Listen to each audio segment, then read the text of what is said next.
Bye నాన్న. Right.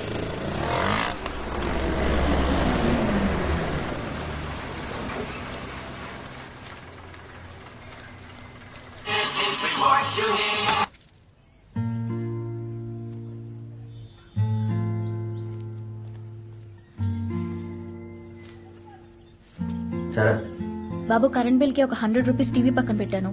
Already due date కూడా అయిపోయింది. కట్టకపోతే ఈవినింగ్ ఫ్యూజ్ తీసేస్తారు. నాని బర్త్డే గిఫ్ట్ కొనాలి. ఎంత? 500.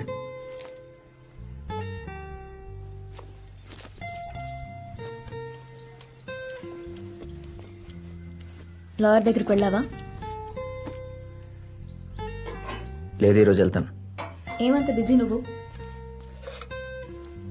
పొద్దుటి నుంచి ఈవినింగ్ దాకా టీవీలో క్రికెట్ చూడడం, సిగరెట్ కాల్చడం తప్ప ఇందులో చేసే పనే ఉంది.